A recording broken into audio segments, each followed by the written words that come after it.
Dexter is sick, the children around him judge him without knowing and do not want to be his friends. This situation makes Dexter sad. However, when his neighbor Erick begins to get closer, things happen that no one would imagine.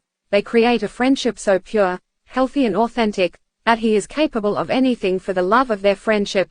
So when he sees that his friend does not improve in health, Erick creates a plan to find a cure. This project includes experimenting with infusions of different plants and even a trip to the other side of the country, and all to save his friend.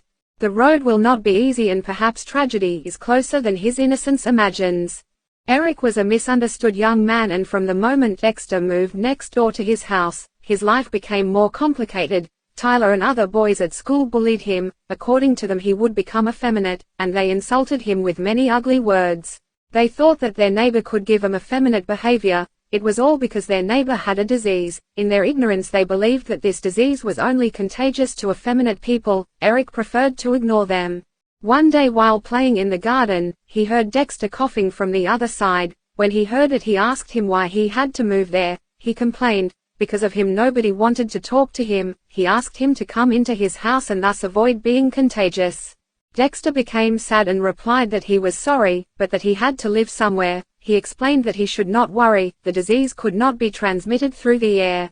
Erick told him that he did not want to take any risks, and if he did not come into his house he would hit him. Dexter asked him if he really would do it, but clearly he did not mean it. He was very afraid of contagion, and preferred to leave.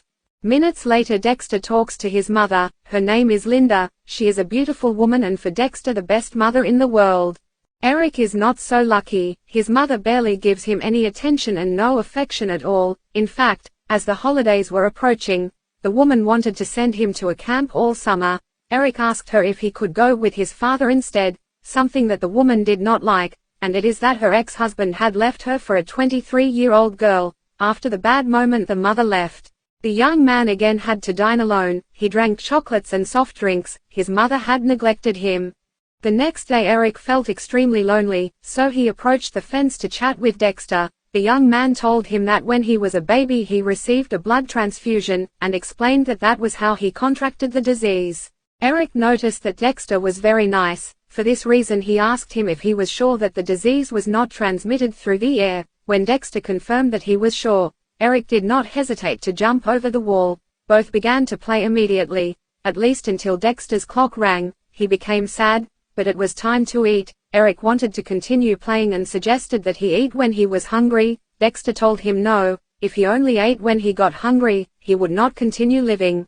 Erick understood, and in order not to be alone and to continue spending time with his new friend, he suggested they go to the supermarket, and they only needed some money.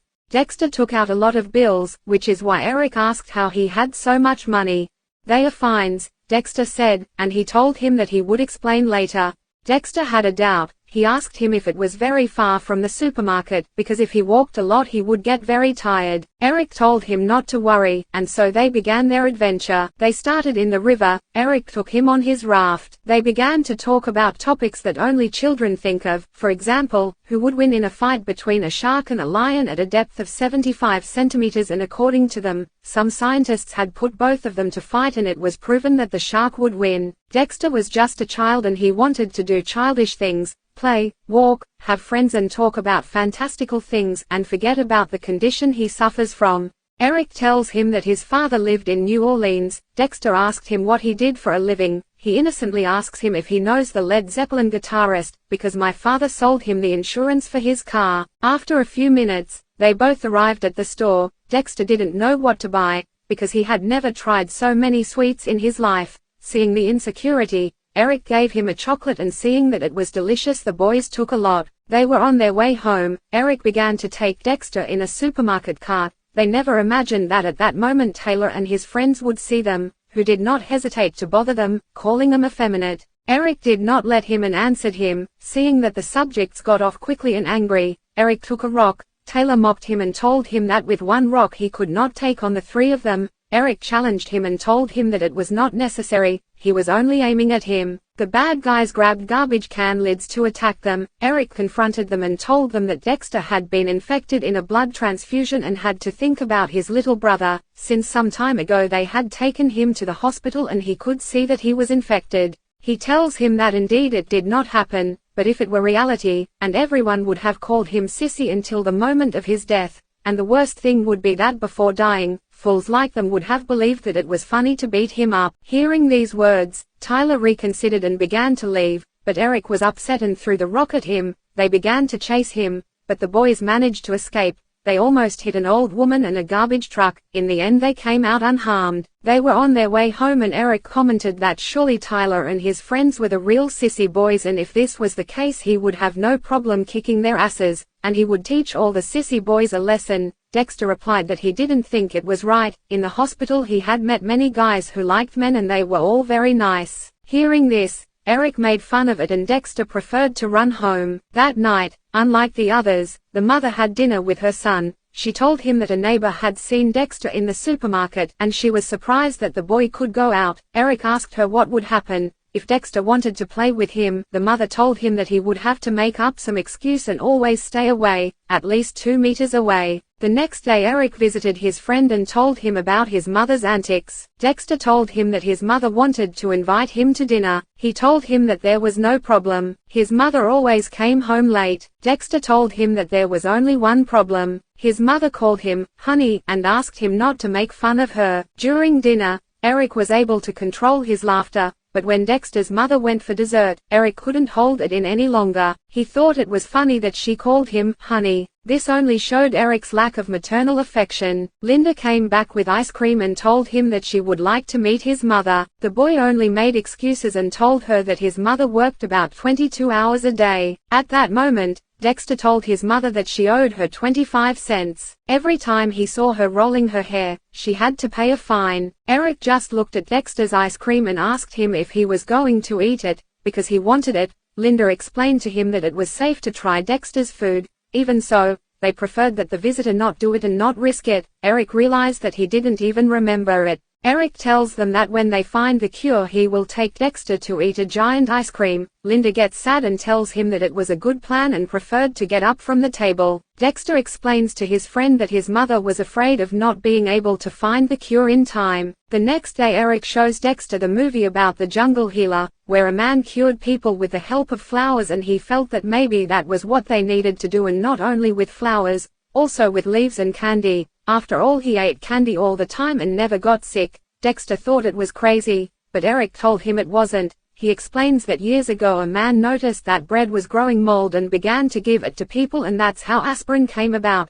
Erick was wrong. That's what happened with penicillin. After this, Dexter began to eat candy after candy, something that Erick also did, although according to him he didn't do it because he wanted to eat them, but because there had to be a control group for uniform results. Although only one thing came out of this madness, it gave him a tremendous stomach ache. The next day he visited his friend to see how he was doing. Linda tells him that he is grounded for spending all his money on candy. Erick started to leave. Linda, seeing Erick's sad face, couldn't keep the punishment, letting Dexter go out to play. During the following days, the boys dedicated themselves to gathering all kinds of plants to make tea. Obviously they tasted terrible, but they had to try everything, writing down each result in a notebook. There was one plant that Dexter didn't want to try, and it was because it didn't give him a good feeling. Later, the boys accompanied Linda to the supermarket, where the woman gave Erick a kiss on the head. It was her way of thanking him for making her son feel normal. However, something was wrong with Erick too. He wanted to have a mum like Linda. During dinner Erick noticed that Dexter had fallen asleep.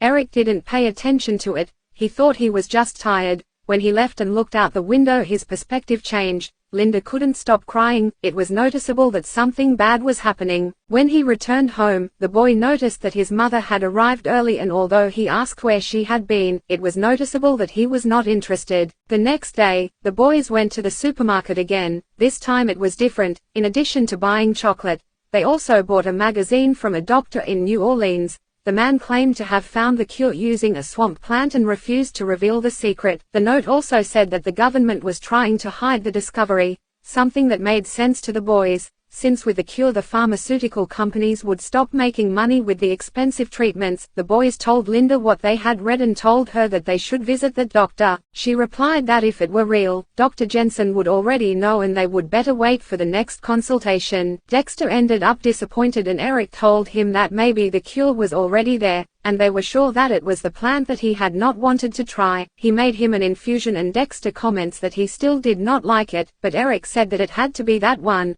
It was the only one that looked like a swamp plant. In the end Dexter took it. What Erick did not imagine is that that night Linda would knock on the door desperate. Dexter was in the hospital and the doctors assured that the plant that he had given her was poisonous, and he needed to know what kind of plant it was, and Dexter said that they had a notebook. Erick immediately gave him the notebook, and Linda left immediately. The only problem is that now his mother knew that he was hanging out with Dexter. For this reason she began to scold him, but above all to mistreat him. She did not want him to see him again. After the bad moment, the woman called the hospital and told Erick that Dexter was fine. However, she had also warned Linda that if she let them see each other again she would have her arrested and he would be sent to camp on Monday. It occurred to Erick to call his father, but as there was no answer, he made a plan and told Dexter that he was already better. The plan was to travel to New Orleans for the cure and it was his only chance. If not, his mother would send him to the camp. Dexter was not convinced. Erick lied to him saying that they would stay with his father and he had already talked to him,